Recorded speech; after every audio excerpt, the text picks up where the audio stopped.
¿Qué tal? Esto es Ciencia para Leer, un podcast que hacemos desde la librería del Consejo Superior de Investigaciones Científicas. En los próximos minutos te ofrecemos una ración sonora de la ciencia y la tecnología que nos rodea, para degustarla a pequeños sorbos o a grandes cucharadas. ¿Te animas a probarla? Hoy hablamos del vacío. Ese espacio carente de materia es la base de múltiples descubrimientos y desarrollos tecnológicos que han cambiado nuestra forma de vida en los últimos siglos. Inventos como la bombilla, un termo de café o las aspiradoras tienen este elemento en común. Entender, medir y utilizar el vacío ha posibilitado aplicaciones tan simples como las que acabo de mencionar y tan complejas como múltiples procesos industriales o los aceleradores de partículas. José Ángel Martín Gago es investigador del Instituto de Ciencia de Materiales de Madrid y autor del libro de la colección que sabemos de El vacío, un libro a propósito de la nada. José Ángel, muchas gracias por estar con nosotros. Un placer estar aquí. En el libro cuentas que cuando la humanidad intentó comprender de qué estamos hechos, llegó a dos conceptos filosóficos que iban de la mano, materia y ausencia de materia. Dices que esta es una de las historias del conocimiento más apasionantes de la humanidad. ¿Cómo evolucionaron esos conceptos?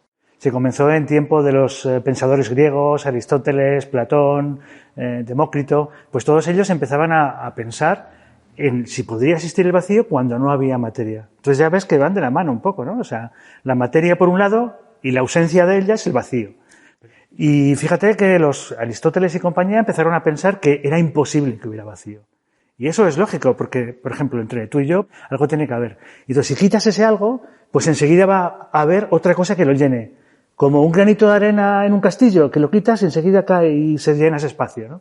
Entonces, esa era un poco la concepción que tenían del vacío en tiempos aristotélicos. Pero luego llegó Demócrito y también se lo inventó un poco, y tal vez por eso fue su fracaso. Y dijo, bueno, pues no, todos así son átomos, y cuando no hay un átomo, hay vacío, que es justo lo que pensamos hoy. Entonces, esos dos conceptos empezaron un poco a luchar, y ganó el concepto aristotélico, que fue el que perduró hasta el siglo XVII. En el siglo XVII, pues un poco se empezaron a hacer experimentos que mostraban que había algo, o sea, que a lo mejor sí que se podían conseguir en un recinto no tener nada. Entonces ha sido un concepto muy curioso, porque empezó como una entelequia, una cosa filosófica, luego pasó al dominio de los ingenieros y de ahí pues empezaron a construir aparatos que uno podía hacer cosas con ellos. Y fíjate que hasta el siglo, finales del XIX o el XX, cuando se comprendió cómo era la materia, se comprendió que entre nosotros lo que hay es aire, que son moléculas, pues se pudo entender que el vacío era justamente la ausencia de esas moléculas, que era justo lo que decía Demócrito, ¿no? Claro, porque ¿cómo se estudia algo que no existe? Claro, ¿no? claro. Es complicado. Fíjate, otro concepto muy bonito era de Torricelli, que para entenderlo decía, vivimos sumergidos en un océano de aire. Imaginemos un buzo, ¿no? Un buzo que va andando por debajo del océano, ¿no?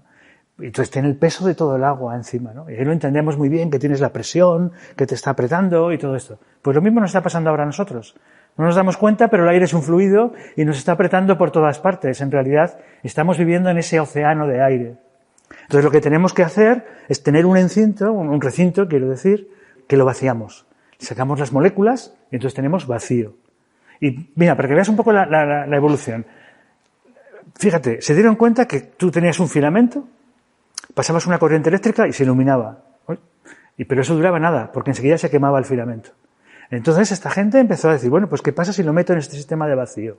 Probaron y vieron que ya no duraba medio segundo, sino que duraba 10 segundos. Y al final así se ha generado la bombilla eléctrica. O sea, ha sido a través de esos recintos, que al principio eran de vidrio, hoy son de acero, donde tú, en su interior, a través de bombas, haces el vacío. Y así nació la tecnología de vacío. Vamos, si quieres, a volver al siglo XVII, porque creo que en ese momento, o en ese siglo, se realizó, entre otros, un famoso experimento conocido como los hemisferios de Magdeburgo, que aún hoy se reproduce en museos de ciencia y en aulas de colegios y centros educativos.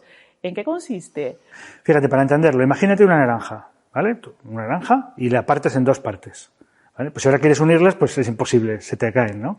Pues a este hombre se le ocurrió hacer esto, pero en lugar de una naranja con dos hemisferios, con una pelota grande de acero, que era una vez, los dos hemisferios era imposible juntarlos, porque por gravedad se caen, obviamente, ¿no?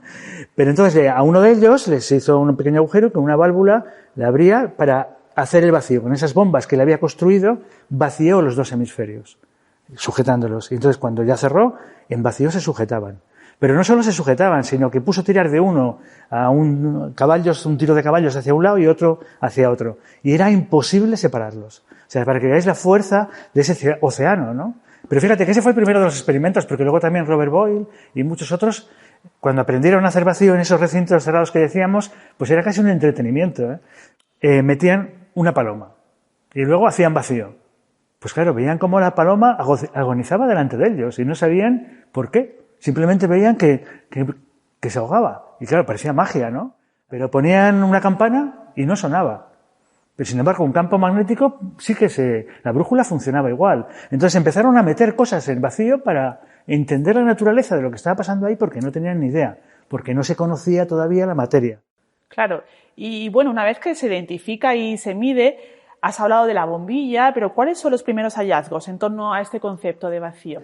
El vacío, que parece algo trivial o algo que no tiene ninguna relevancia, yo creo que es tal vez el concepto que más ha cambiado nuestra forma de vivir. Por ejemplo, la bombilla que decíamos antes, ¿no? Eso ha cambiado mucho la forma de vivir, pero también la televisión.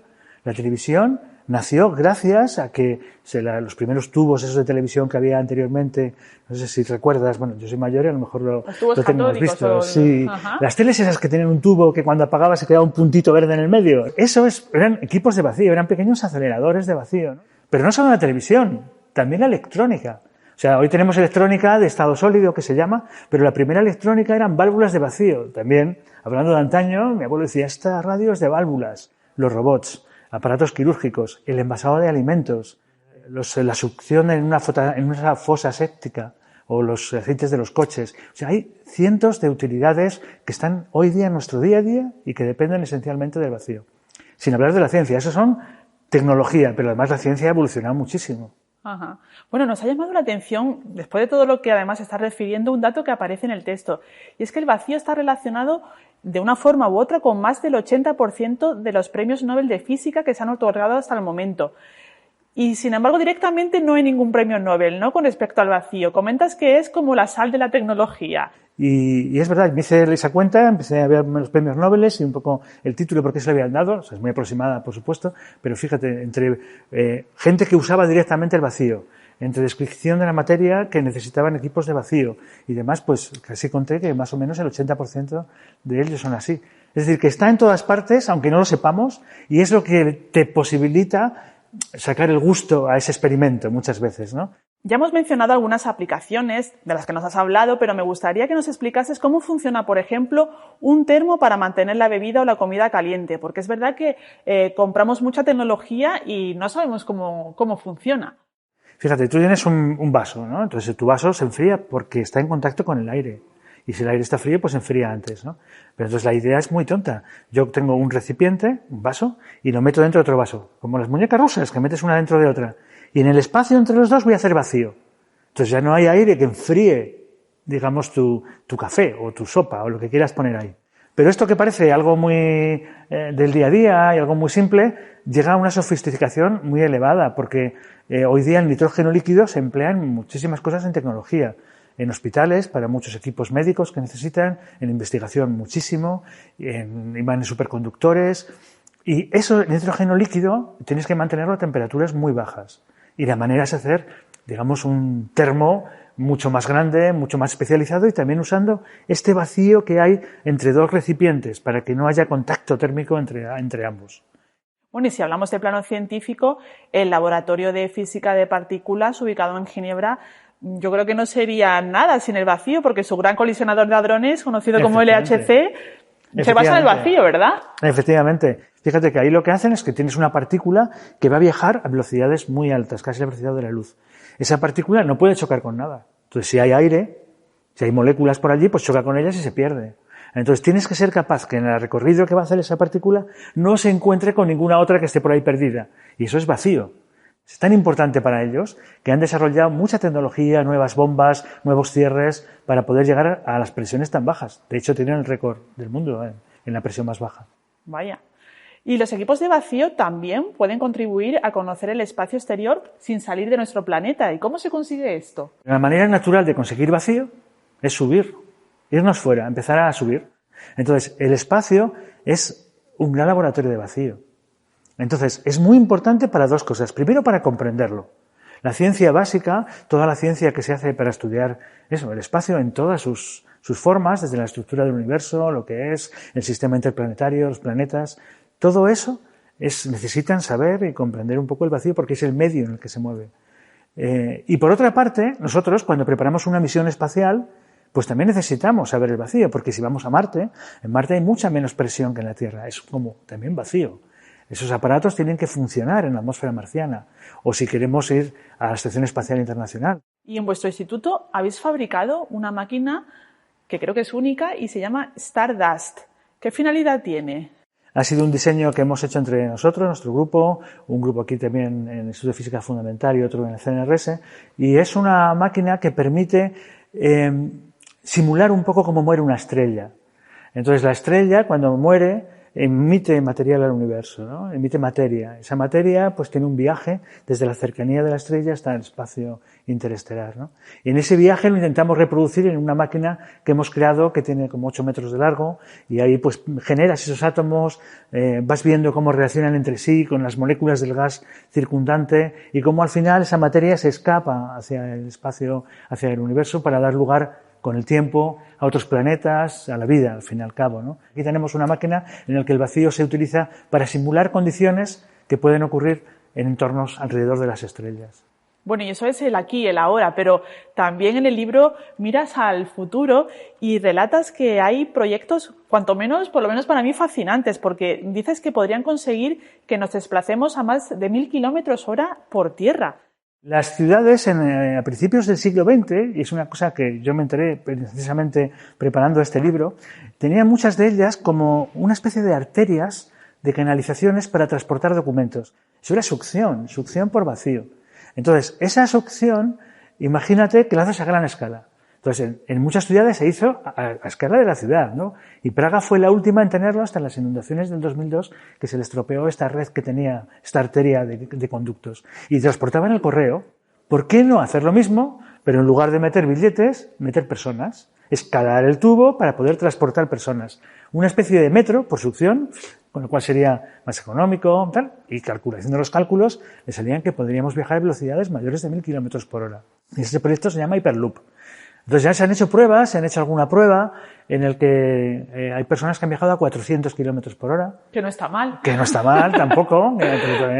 Y ahí se empieza, la distancia es corta, necesitas una infraestructura grande, es como un metro gigante. Pero es verdad que es un poco un sueño, ¿no? Cojas el metro aquí y aparezcas en Barcelona en media hora o 20 minutos. Bueno, y después de todo lo descubierto y desarrollado desde el siglo XVII que hemos hablado, dices que este ámbito sigue abierto a mentes curiosas con afán de conocimiento, porque como es la ciencia en sí, ¿no? Que siempre hay preguntas, ¿no? Siempre surgen preguntas. ¿Qué nos puede aportar aún la comprensión del vacío? Tenemos una concepción muy clásica del vacío, es decir, materia y no hay materia, ¿no? Pero sabemos también que en el espacio hay más que materia, hay radiación. Y también sabemos, hoy día cada vez más, que el vacío absoluto como tal vez no exista, porque esa radiación puede convertirse en pares de partícula, antipartícula, hay fluctuaciones, está en la energía, es un tema muy complejo y muy nuevo del que sabemos muy poco. Puede ser que nos encontremos sorpresas y una nueva revolución basada también en el vacío.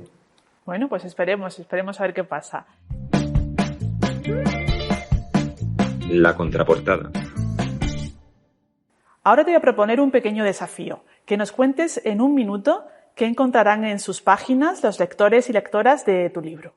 El objetivo de este libro es satisfacer al lector curioso, mostrarle que el vacío es más importante de lo que parece. No es algo tan banal, es algo que está muy cotidiano y que sobre todo es una de las grandes aventuras del conocimiento humano. Y este libro pretende enseñarle al lector todo ese abanico de posibilidades que nos ha abierto el comprender la materia y su antítesis, que es el vacío. Y por último también ofrece unas imágenes que nos hacen pensar, reflexionar o encontrarnos dentro de lo que somos, ¿no? Vivimos entre dos vacíos, entre dos nadas. La más personal nuestra, porque al final todos estamos hechos de átomos y hoy día sabemos que nuestros átomos esencialmente es vacío, y la del universo, que la Tierra se desplaza en un espacio vacío. Al final, lo que existe tal vez sea vacío, ¿no? ¿Y qué sabemos? Pues todavía muy poco. Nos queda mucho por descubrir. Y es lo que pretende este libro.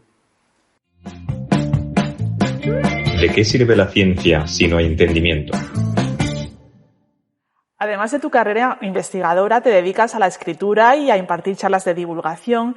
Y a mí me gustaría saber cómo afrontas ese reto como científico de explicar a personas no expertas el trabajo que realizas en el laboratorio o cuando tú investigas. Hombre, para mí tiene mucha satisfacción, porque yo creo que cuando los científicos nos dirigimos hacia el público general o hacia gente que no tiene ese nivel de especialización, tenemos que ser capaces de hablar con un lenguaje que se entienda. Creo que hacemos mal muchas veces escondiéndonos detrás de conceptos muy elevados, porque al final la ciencia habla de la naturaleza, y la naturaleza es algo que de nosotros mismos, es la filosofía de nuestra existencia, ¿no? Y todo lo que hacemos, por muy técnico que sea, hay una manera de contárselo a la gente. Y creo que tenemos que hacer un esfuerzo, aprovechándonos de gente como vosotros, que sois más cercanos a la divulgación, para que todo lo que hacemos, en el fondo, nos paga la sociedad y tiene que revertir. Pues muchísimas gracias, José Ángel. Ha sido un gustazo que nos atiendas y charlar contigo este ratito. Y mucho éxito con este texto a propósito de la nada. Muchas gracias a vosotros por esta oportunidad. Pues terminamos aquí esta entrega de Ciencia para Leer. No olvides que el libro El Vacío y el resto de la colección que sabemos de se pueden encontrar en cualquier librería de tu ciudad. Además, todos los títulos están disponibles en formato papel o en versión electrónica en las páginas web editorial.csic.es y catarata.org. En el sonido y en la producción han estado Mónica Fontella y Erika Delgado y Carmen Guerrero en la redacción y locución. Muchas gracias por escucharnos como siempre y hasta la próxima lectura.